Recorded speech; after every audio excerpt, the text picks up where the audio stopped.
everybody, and welcome back once again to Let's Play Pillars of Eternity 2. In the last session, things didn't go quite according to plan for Fedoran the Brass Citadel, but he turned things around by obtaining the gloves from Beteno and returning them to the shop assistant within the dark cupboard, who then gave us a key into Archimede's private residence, which was a nice little twist. And of course, we finished the session off with Fedoran talking Tucano into giving him the Cornet of Waves, which I've got to say was some pretty good silver-tongued work from our resident wizard.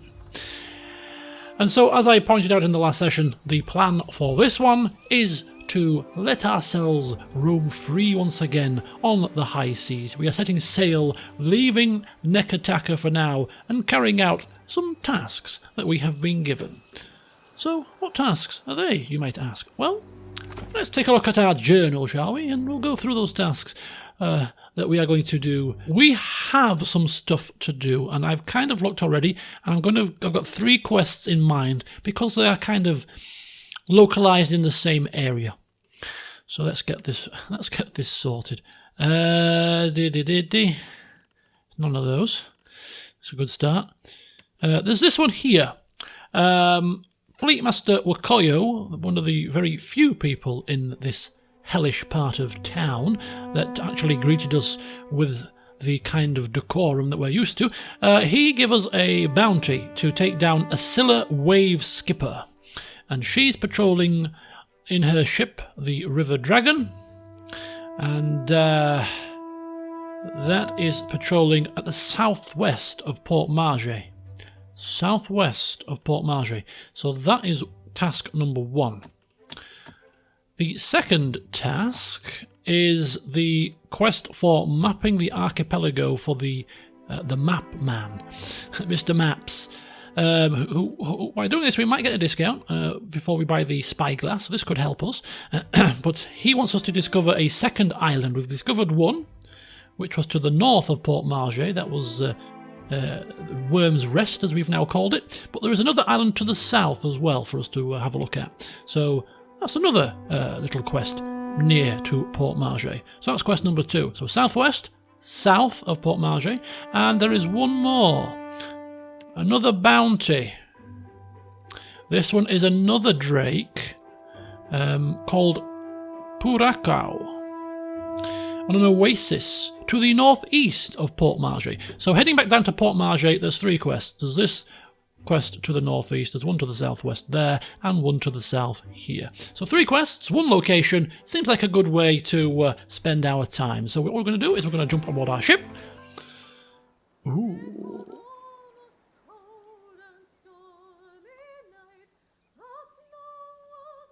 Okay. First of all, I'm confused about what the hell's going on here, and then I'm also confused about what the hell music is this? Is this one of those sea shanties? I don't think we've ever heard one of them. This is kind of cool.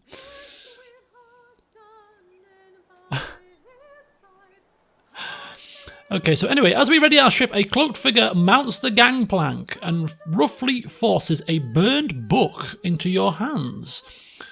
Probably some DLC content. The Burned Book of Law.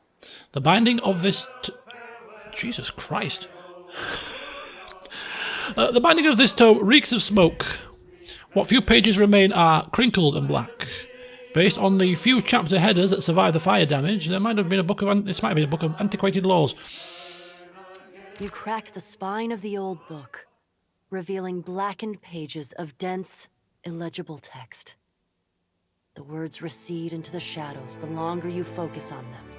Okay, this is not expected here. Okay, what the hell have we done, Fedoran? Maybe you should not have opened this book so hastily. Suddenly, the page widens to eclipse the world around you. A dark void stretches out on all sides. The air full of choking fumes that carry dying embers and curling flakes of ash. Yeah, Fedoran waving his hands around, trying to dispel the smoke, probably coughing and spluttering at the same time. Something stirs in the darkness. An old woman steps forward, leering down at you from on high. Her smile is toothy and cruel. Her cheeks warp around it like melted candle wax. And Fedoran recognises this woman. We've seen her once before. She was in the company of other gods, but this is Magran. I'm so glad that my message Oh. tracked you down. These days it's impossible to find good help. Okay, we stand corrected. It's Woodica.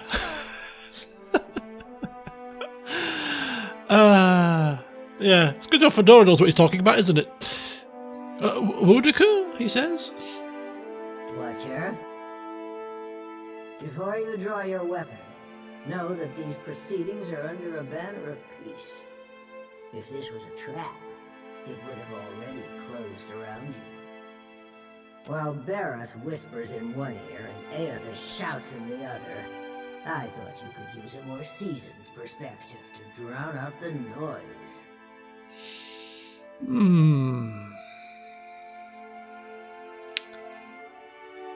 Oh, fair enough. I'm intrigued. Let's talk. Don't you find it unusual how open and accessible my siblings have made themselves? After millennia of subdued whispers, now they practically scream their intentions. And isn't it strange how we never bicker unless a mortal is watching? You tell me. I would never deny that our pantheon is emotional, willful, and prone to overreaction. But we didn't get this far arguing over minutiae. If we still possessed our glorious titans, my siblings and I would have put an end to Aethys and his rampage by now. While we are powerless to stop him, some of my kin wish to observe how mortals respond to this threat. They think it will shine a light on the value of our patronage. Have we raised you well enough to be self-sufficient? Or must we return to Eora and impose some corrective measures? Corrective measures? Oh, doesn't sound good, does it? Go on. A cross-section of society has converged on the Deadfire. Some of my kin are of an opinion that we are meant to judge mortals on the basis of their performance, while the rest of us have already made up our minds on the matter.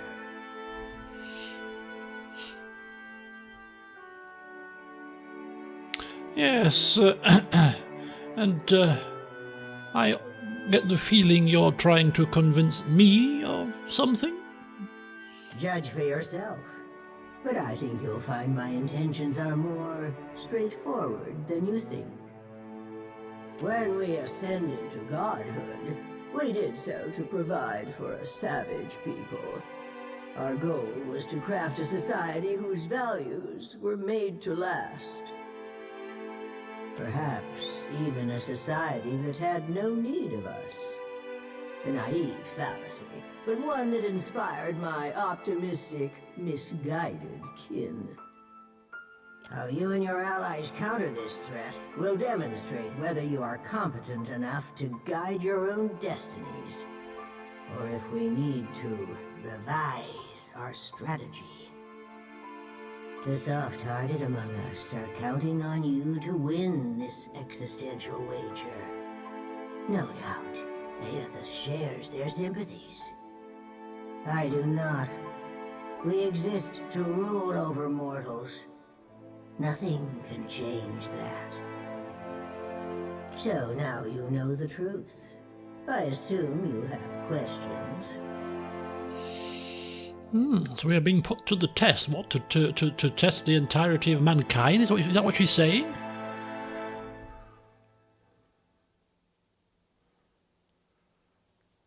Close the book. Bye.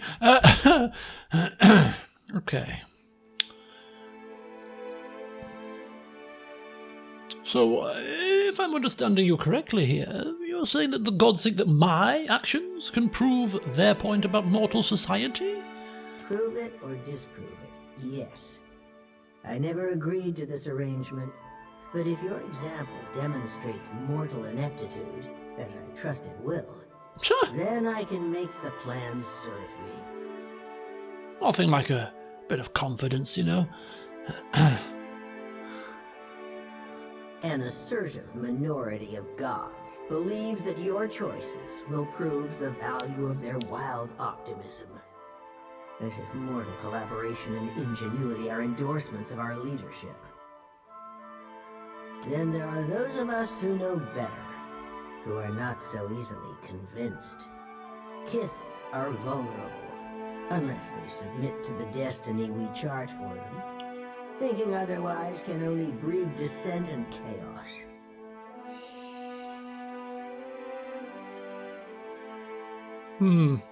So she thinks we're going to fail.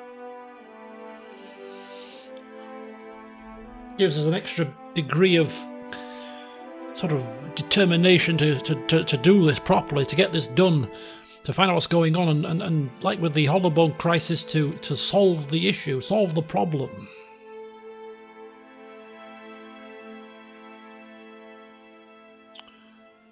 Is there anything else we wish to know?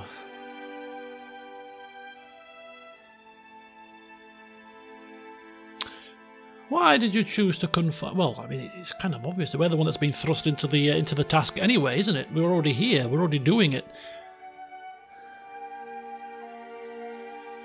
Whether knowingly or unintentionally, you seem to find yourself on the vanguard of change. Mortals like you come but once in a lifetime. Some would react poorly if I stripped mortals of their freedom without giving them a chance to plead their case. You have the honor of standing tall as their advocate. Before I return to Eora and assume my position as your deserving tyrant, you have this opportunity to prove me wrong. To demonstrate whether or not mortals are responsible enough to claim their future. You speak as if we don't have a chance.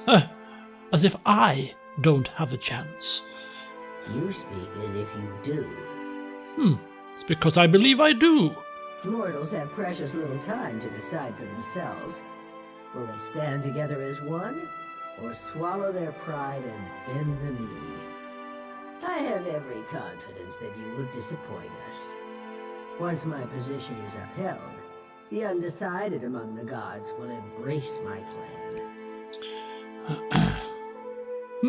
I think, I mean, it's interesting as some of these might be to ask. I think the fact that she's showing such utter disdain and kind of, lack of confidence in our abilities to achieve success here, I think Fedoran's going to take his bat and ball home, just like he did when that woman basically turned us down to becoming a member of our ship. He's going to take his bat and ball home and just end this conversation right now. He's heard enough, thank you very much. Closes the books with a sharp snap. We shall speak again, Boudica. I have no doubts. Yes, I think we will. This is not the end of our discussion. You know how to find your way back to this place. Boudica nods stiffly. You feel her presence drift as a breeze, rustling as it goes. Wow.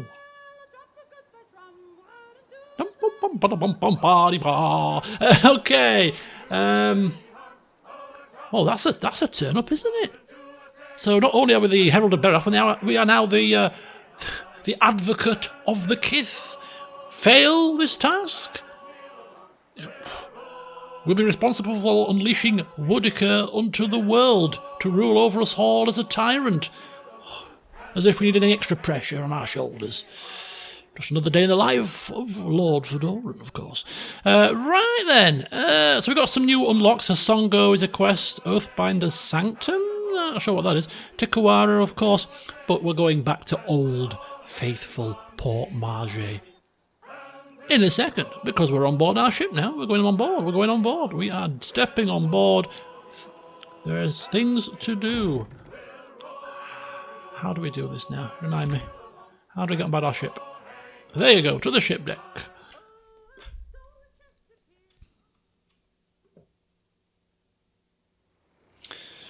Righty-ho. So, we're about 50 minutes into the session. We'll play it by ear. This session might literally just be conversation. We're going to speak to Maya. We will now speak to Seraphen.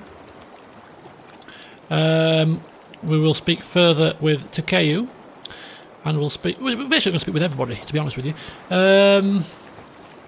Yeah. We'll start with the one that's closest to us. No problem. What say, my friend?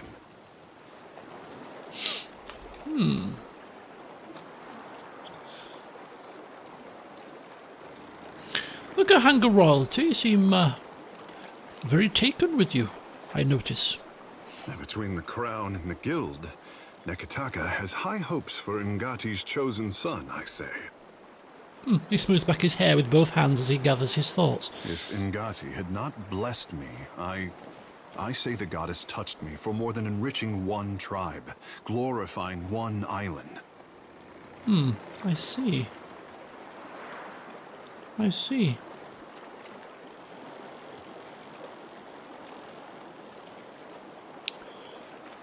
Not a big fan of any of these options, really.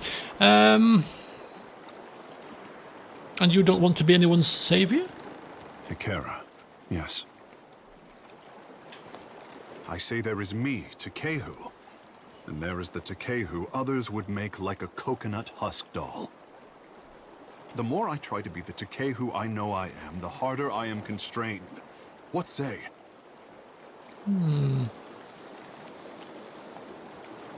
Well, I say no one should pressure you to be something you're not. But it is the adoring people who made Takehu the savior of the tribes. Many think that I have a duty to the Hawana. I say I am the only one unconvinced. I am the Lord of Kernua, well, as it was, Fedoran's keep, as it was renamed. But you don't see me rebuilding my keep now, do you? Ikera, just so. Always twisting it and turning it about himself, isn't he? Hesitating at first, Takeo envelops your hand into his. The scales along his palm both prickly and warm. Just as it seems he will break away, instead he leans in closer. I know how I seem. We did not have this word, conceded, before Adirans landed on the Isles. If Ngati had not touched me, I wonder if anyone would care. He seems ready to say more, but stops himself and releases you from his grip. The world around you darkens, and once again you feel an insistent tug for your attention, the pull centering from Takeu's soul. Okay, well, I think he's trying to tell us something here. We're going to surrender to the sensation. Once again, you find yourself in Ondra's waterlogged hall of power. The tired swaying of bioluminescent chandeliers cast uneven rays of light down on her courts. Poor boy. He has it backward, as usual. A silky, distant voice asserts itself in your thoughts. I did not choose him so that he could do great things. I chose him because talent should be fostered toward any end. Sadness and regret creep into her tone, but something about them rings falsely to your ears. How fortunate that you are here to set him on the right path. I know you won't disappoint. You hear a smile in her words. Apologies. I say I never miss an opportunity to talk about myself. The presence withdraws, leaving you unsteady on your feet. Oblivious, Takeu offers a broad, showy smile. You have questions? Ikera, I have answers. Okay, so this mother must be Ngati. Are we disclosing here that we've heard her? Possibly? Ngati spoke Okay. to you. Indeed she is, indeed she did. Just right now, actually. To leave her son guessing. This is my Trixon mother through and through. Does she, though? You got a tinge of falsehood there, does she? again twisting it about himself. Even that's a bit far-fetched. We only just met him, so...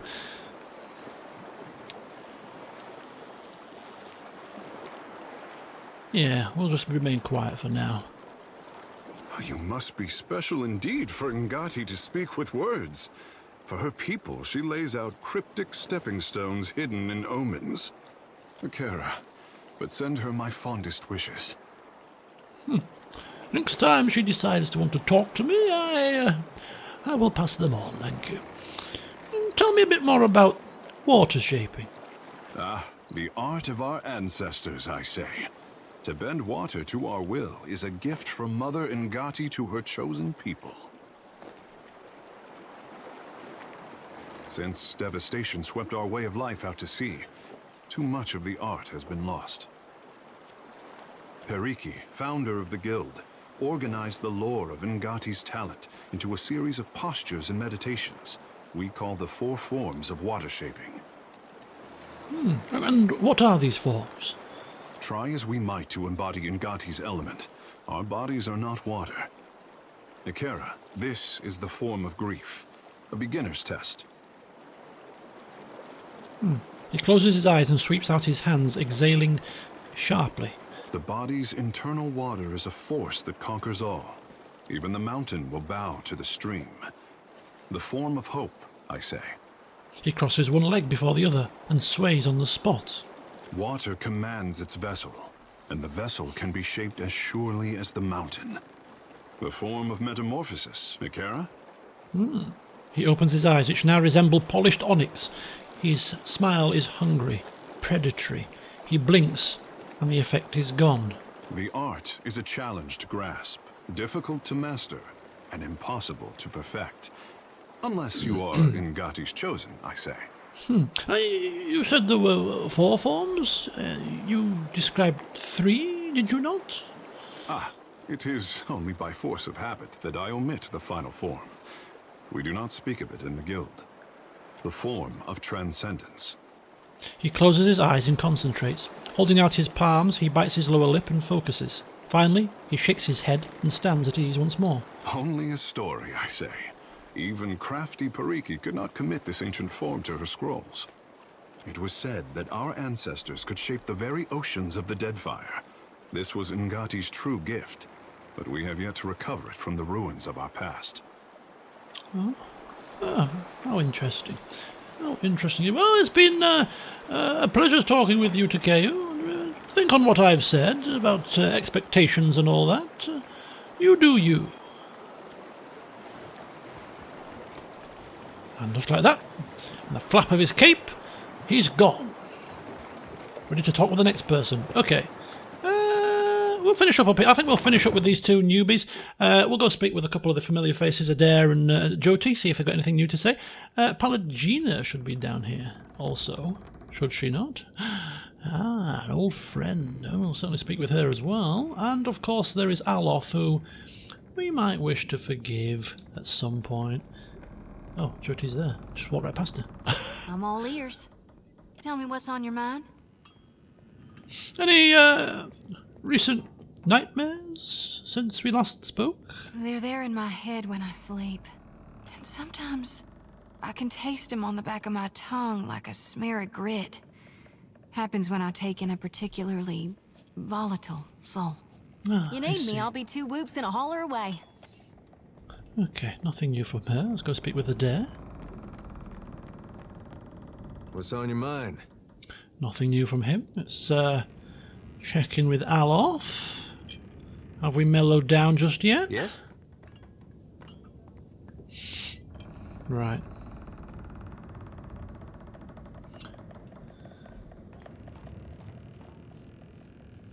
He can tell us about the different factions. This could be quite useful, actually. First of all, though, we'll start with a bit of pleasantry, asking how he's doing. It's been a while since I've been able to speak candidly with anyone, especially about the leaden key. It's unexpectedly liberating. Well, we're going to put the leaden key to rest for a little bit longer, if you don't mind. I have some questions. In your travels, you may know a little bit about these things. What do you think of the Royal Deadfire Company? Fedoran not much liking them after our recent encounter, but let's see what Aloth says about them. The Hazanui is a rather forceful woman, isn't she? Perhaps that's not a bad thing. After all, Deadfire could use a bit more order. Not much to say after all. And do you have any thoughts on the Principe? I'd heard Deadfire had a pirate problem, but I had no idea how large it was. Or how fashionable. Fashionable. Still, the only thing more dangerous than a unified pirate nation is one at war with itself. I worry about who will be caught in their crossfire. And what do you happen to know about the Valiant Trading Company? Well, they seem largely competent. I would feel better about that were they not run by profiteers and animancers. Governor Clario seemed honest and well-intentioned. So one wonders why he was stationed at such an out-of-the-way post. Perhaps too honest and well-intentioned. If you put it like that, but Fedoran gonna put that aside. Blind patriotism at its finest. And did you ever make it back to Adair after we parted company? As a matter of fact, I did. Oh. I visited my father. Oh, I and how haven't was seen him since leaving the academy at Broggenhiel. And how was he? Not well. Years of drinking have finally caught up with him. And I don't think my mother has been to see him since my academy days.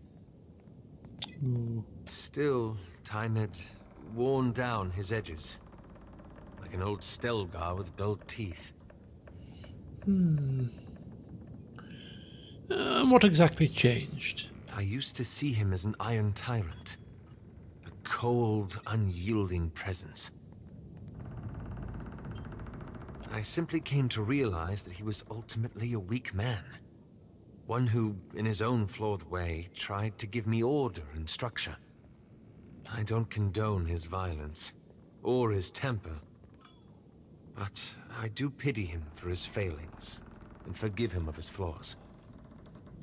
Well, I suppose that's good of you.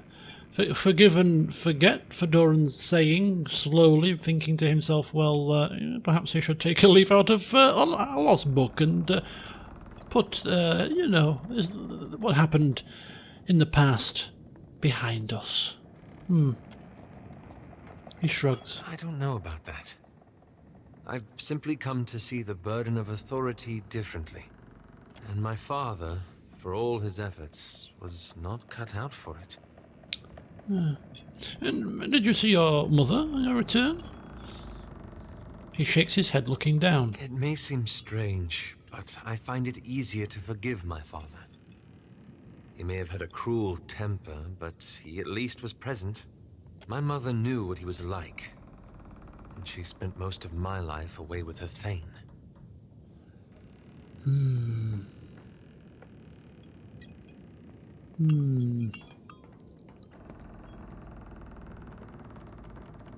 Well, I'm sorry to hear that. It was decades ago now. On the whole, I suppose it sounds like a good trip, you know. It was. Oh, good, yeah, good. That's all, yes.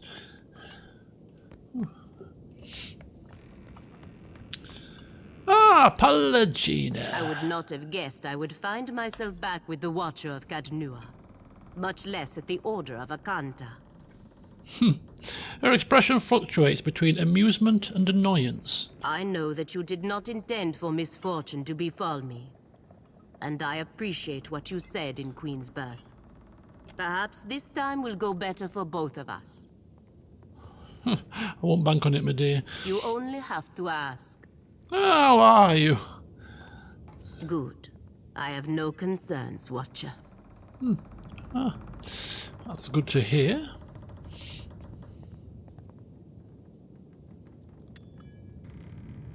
You and Minea, did something happen? Did they fall out?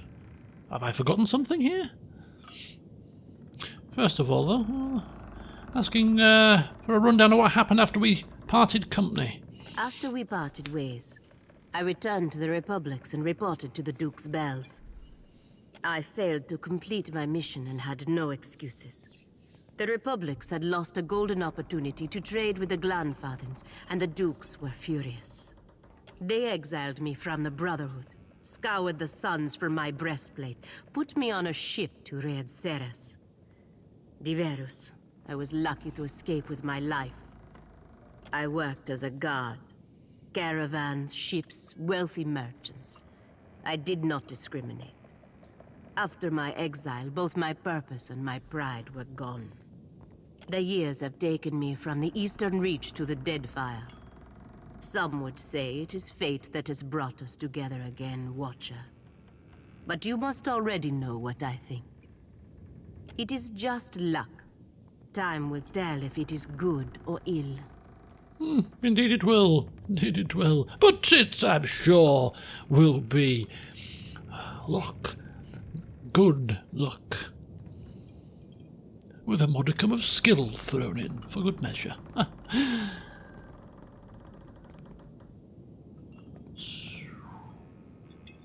So, testing the waters here, seeing what she knows about the situation with Eothas here. Whatever they are up to cannot be good for any of us. At their best, the gods are powerful children. At worst, they are little more than mad beasts taking out their anger on our world. Oh dear, George doesn't like that, does she? I have little interest in distinguishing which type Eothas is. Always speaking her mind, some things never change. Okay. Leave it to me. No updates from Susie.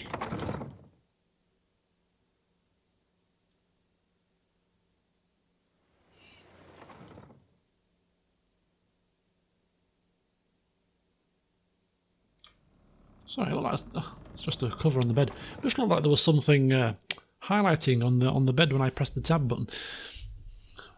Trick of the mind. Okay, so there's two more party members to have a chat with. We have Seraphin, who we shall be taking with us to take down Benworth eventually. Ahoy, Captain. Truth be told, Ferrante half expects us to get our asses blown out of the water at Fort Deadlight. Fortunately for you, I have this bad habit of beating the odds. Well, I suppose you could say the same about me. Which means the both of us teaming up, well, Fort Deadlight better be very, very afraid. Of course, I do that by way of good old traditional chicanery. And the most important part of any hornswoggle? Solid planning. Well, that and surviving.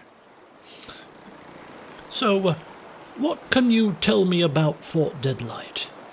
Valian made originally. Piled them stones up a few centuries back, but gave it up when the fishmen wouldn't leave them be. Hard to defend against Wilder crawling up out of your crappers. Captain Aldiz claimed it a few years back.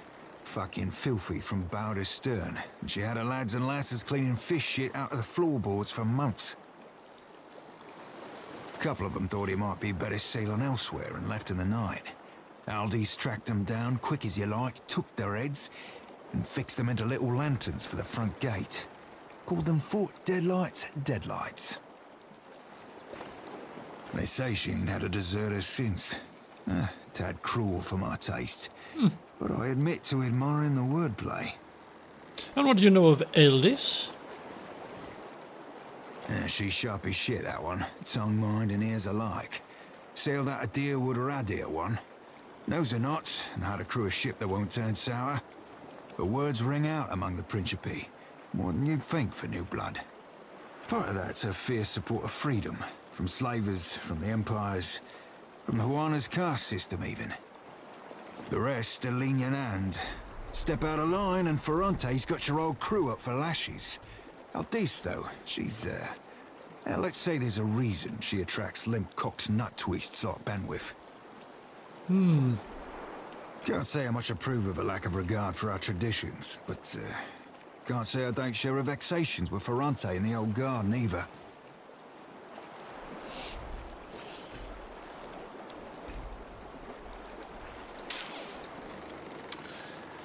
Yes, why are you frustrated with the old guard? Shit, Captain. Buy a lad a drink before you go rooting through these unmentionables. Let's leave it enough for now to say I think there be a course to be charted betwixt anarchy and tyranny. Well, we shall talk a little bit closer to the time that I intend to head into Fort Deadlight. In the meantime, enjoy yourself on the ship. Later, sure. No hurry here to ship off back to the Gentlemen of Leisure.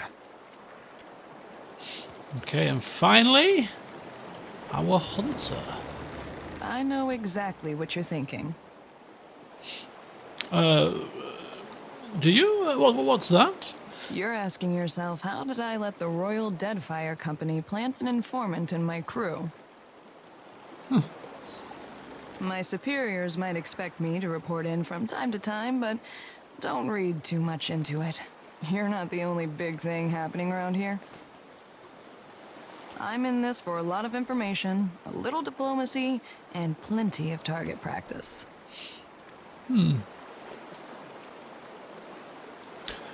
I must get one thing out of the way. What if my actions damage the Royal Deadfire Company?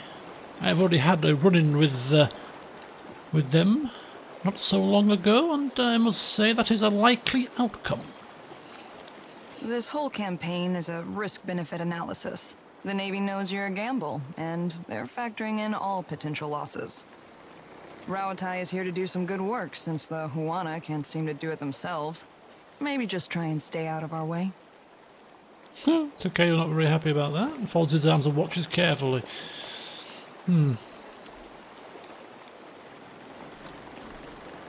Well, I suppose at least you're upfront about spying on me. Better that you hear it from me than someone else, right? The company isn't in the business of reassigning officers outside of the mission unless they've got a damn good reason. And you are a damn good reason. Take the compliment. Okay. Well, as long as you don't mind taking an order or two, I suppose you can stay. Uncomplicated. Just the way I like it. Oh, guess you ought to meet the bird. Ishi is smarter than he looks, but don't expect him to do any tricks. She nods toward the colourful bird of prey hopping around your ankles. Ishi, come. She taps her around with two fingers and clicks her tongue again. Ishiza simply claws at the ground and investigates some bugs a few graceful hops away. I think Fedoran is the kind of guy that's going to start cooing at the bird. Oh no, it's a good nice little bird. Oh no, how lovely. And then probably proceed to get his finger nipped or something. Oh, apparently the bird turns and regards Fedoran with rapt attention. Careful.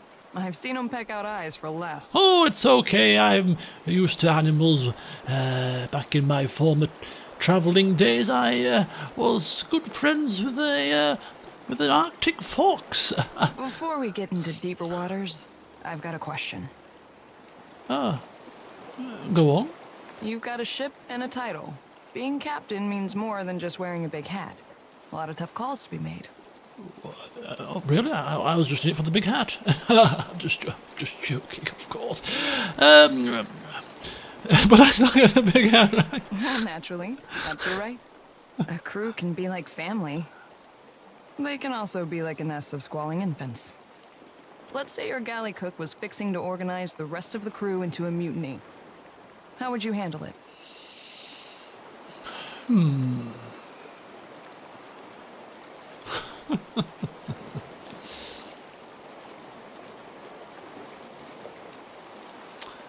I think I might use my charms to get ahead of the problem and come to some kind of compromise with the crew. I'm usually good at negotiations. Sort it out as equals. Interesting. Of course, the only right answer is the one that works in a given time and place. I just wanted to hear yours. It's very, what's your answer? Ask me again when I'm wearing the big hat. That'll be a different Maya. But enough about me. Glad to be aboard, Captain. I've got some answers. Aha, so we have some questions. Tell me a little bit about yourself. Well, my parents came from the Deadfire. I'm getting a taste of my roots. After they emigrated to Rauatai, their talents caught the Ranganui's eye. He saw them as this spectacle, this achievement of the old country, I guess. So they were honored guests. Not many Huana rose to distinction in Takoa. We were also curiosities. Even as we broke the same bread and tossed back the same wine, the Ranganui's friends always checked under the table to see if I had a tail. Kana thought it was hilarious. Oh. Kana, you say? Ah.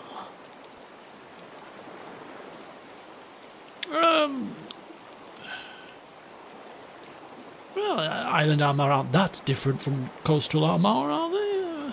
You're telling me. Growing up in the Ranganui shadow wasn't all bad. We had tutors and advisors at our disposal, and lots of folk from stranger parts than these. I spent my days learning to shoot, while my more academic siblings learned to express themselves. I leave you to judge who spent their time better. So she mentioned Kana, good old Kana from our previous adventures. So surmising that she's one of his siblings. Sure am. And I heard that you two spent some time together. Funny how the gods toss things together. Ah, how the bloody devil is the old fella? Kana seemed to think that we could do more harm than good by interfering in Deadfire business. Ranganui did not take that well. Neither did I. You clearly had some sway on his opinions, more than I ever did. Wish you had told Kana to give up on the poetry. He's got no ear for it. Oh, I don't know. It's I kind of enjoyed his singing on occasion.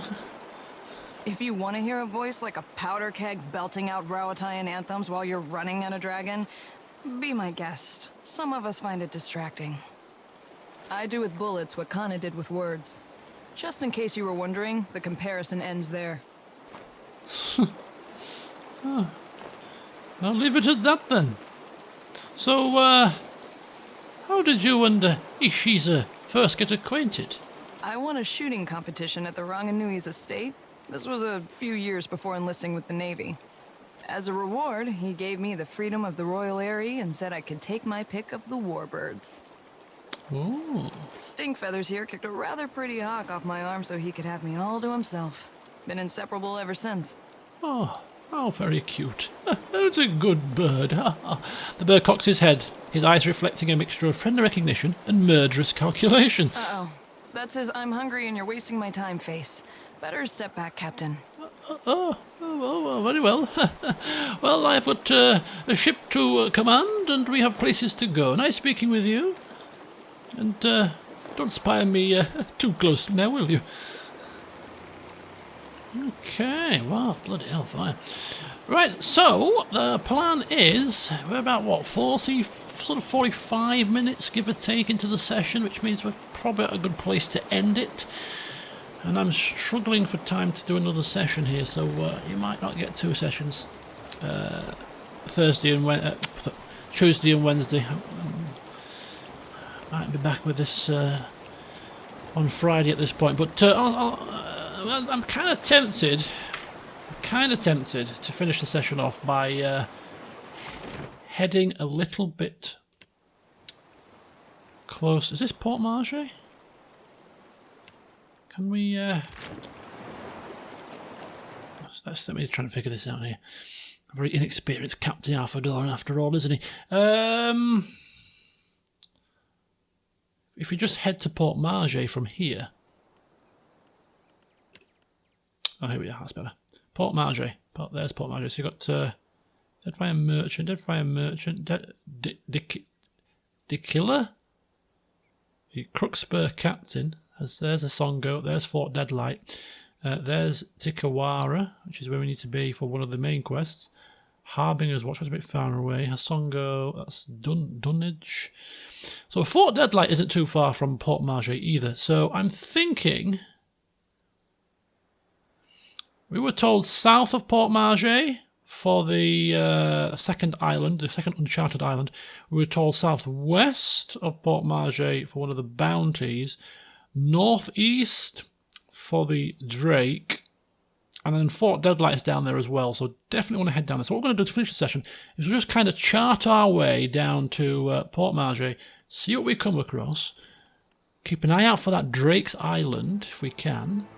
Be very careful here. Very, very careful. But whilst we're kind of manoeuvring... Oops, daisy. Whilst we're kind of manoeuvring... Just use my hotkeys. Just kind of make our way around to sort of this side of the island to kind of here.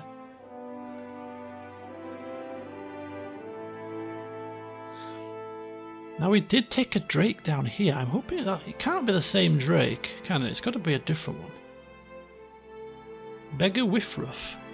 Yeah, we'll kind of just float our way down this way, hoping that there's another island somewhere here with a Drake on it.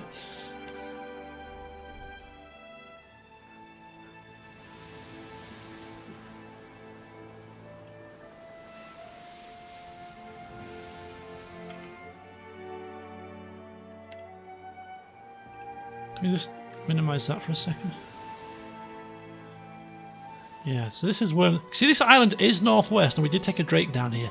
I can't see it being the same one. Can't be, surely. Knowing our luck. But we would have got his head.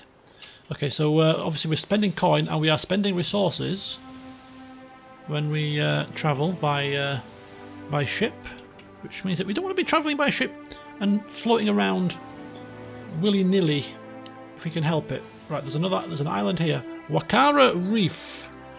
Wakara Reef. And there's a ship there. It's a Principe ship, it's a pirate ship, so I've got to be very careful, don't come too close to it. We can dock here.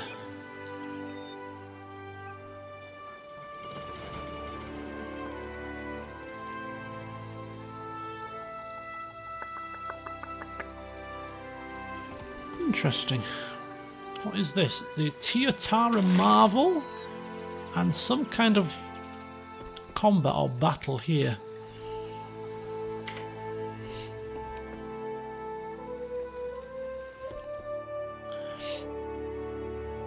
Now if this is a big Drake, we struck lucky. It doesn't appear to be a big Drake. Tehi, Sea Troll, Brine Imp. It's a named character, which makes me believe it could possibly be potential bounty. You know, while we're here, it's not the Drake, but it might be a suitable way to end the session. Bit of combat, why not? I've kind of screwed up though, because I wanted to swap out. I guess I make as good a target as any. I hate the way your party member scrambles when you go in your ship. Happy to oblige. There you go. I like it that way.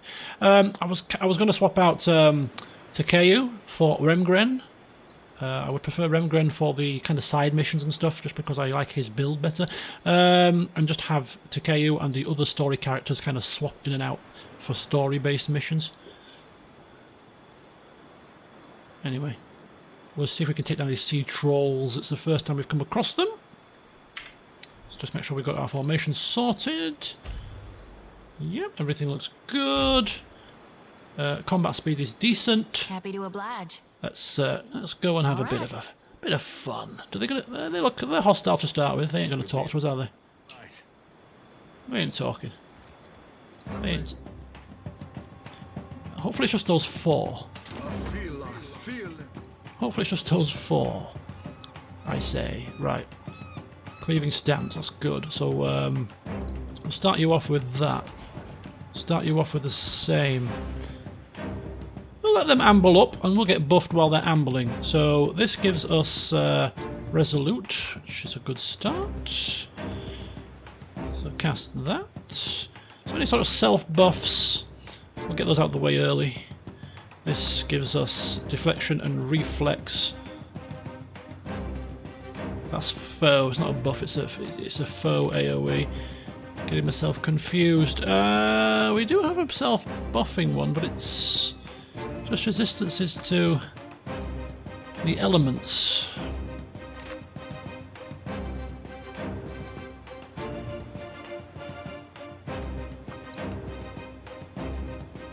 Yeah, nothing from him. Anything from Fedoran? Nothing, I don't think, worth that. He's my self-buff with Merciless Gaze, increasing his opportunity to hit stuff.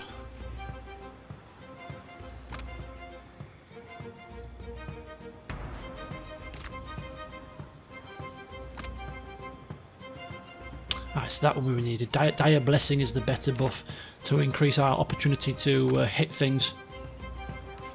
Yeah. See if we can get that cast next.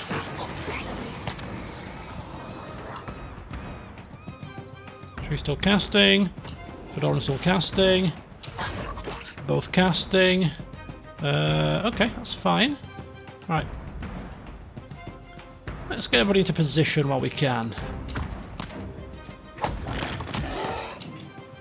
Okay. So let's start hitting some things as hard as we possibly can. Hitting that with that.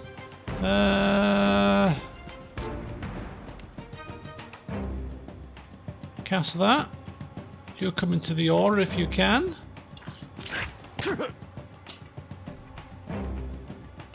I think we should. Oh, I don't know. I don't want to curse us yet. I'm going to say I think we should have this. You know, I don't think it appears overly complicated, but we'll cast Slicken with Takeu. We'll use cold. Are they resistant to anything cold? Oh yeah, they're resistant. They're sea trolls. Makes sense, right? So fire damage will probably be best here. Yeah, really weak to fire. So Slicken, and then probably what's it called? This one, Combusting Wounds. Jyoti is casting the Blessing, and then she'll cast the Burn as well. Let's have a look. Adair, knocked down.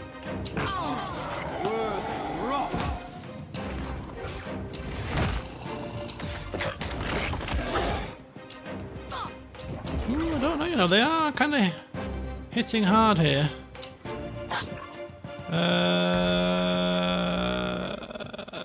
That one.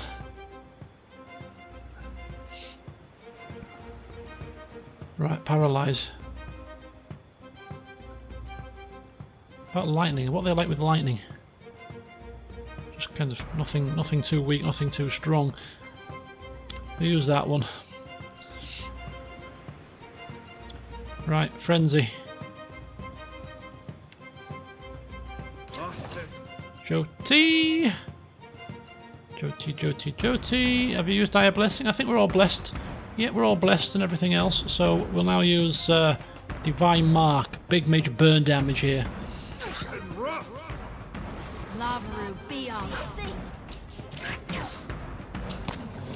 Right. Start smashing things in the face, please. Nadog, if you don't mind. Nice hit.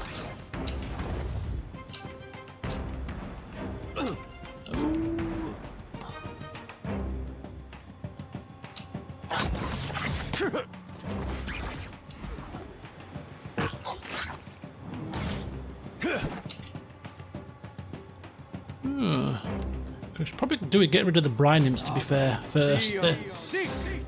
But we're not struggling. We're not struggling. It's fine. Quick, toss me something else. Don't do a great deal of damage. Weak to slash and pierce. Blights. See, he's not attacking. I keep forgetting to, when they've cast their abilities, put them on attack. Right, move him closer. And let's do a paralyze attack.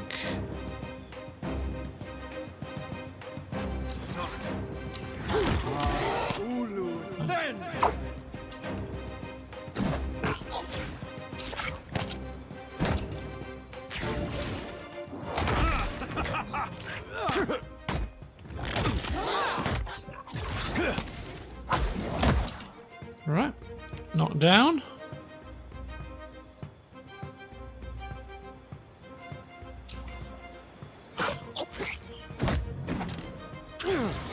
This will be the toughest of the lot because this is the boss. So I think we're fine here. Let's split this up a bit.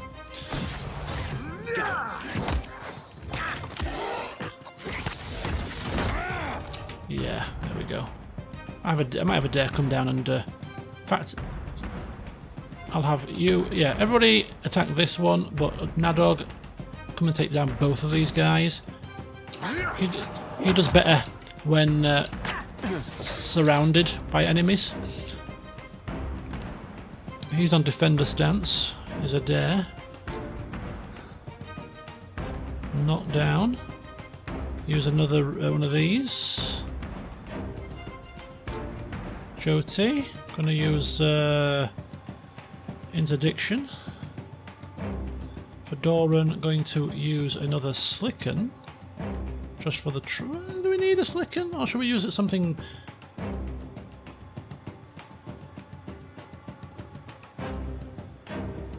Weapon's no good.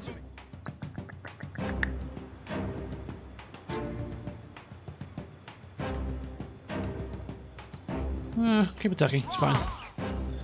Yeah. Just a quick heal here, I think, is needed. There we go. Okay, let's see if we can knock down a brine imp. Knock it out the sky. Yeah, we can. Right, what else can we do then? Let's have a look, see here. Let's go with some lightning damage. We'll help Adair out with the minor missiles here, and we'll go with the old devotions for the faithful.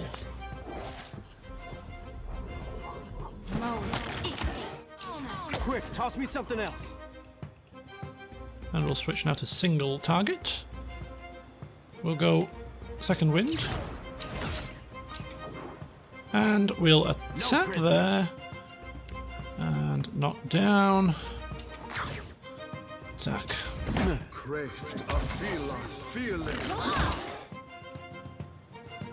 Gorn's thingamabobs to finish it off, hopefully. She hits. But she doesn't. Let's go. Knock down. Ain't you got the decency? Flank.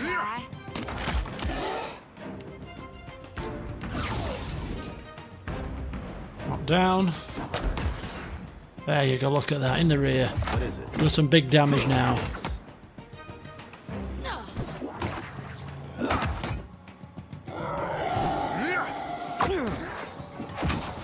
Phew. What is it? Not bad at all. Do we get a head? We get a troll skin, a silver fin, Tears of Saint Macawo, which is Martyr's Memories, +1 to armor rating against spells, and grants Martyr's Memories. The caster becomes petrified and untargetable for a brief time. And some... I don't know if that was an actual bounty or not. Maybe it wasn't. Of course.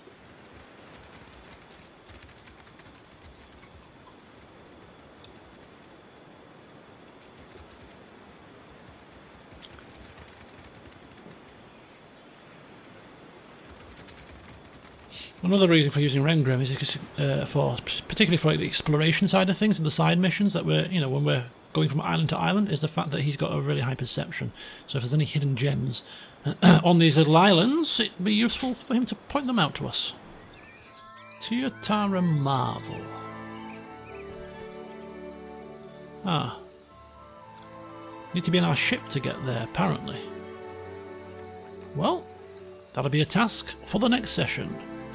So in the next one, we'll head to Tiatara Marvel, see what's there, and then continue our travel down from the northeast towards Port Margay, ultimately hoping to stumble across a drake to start with. So until then, see you soon.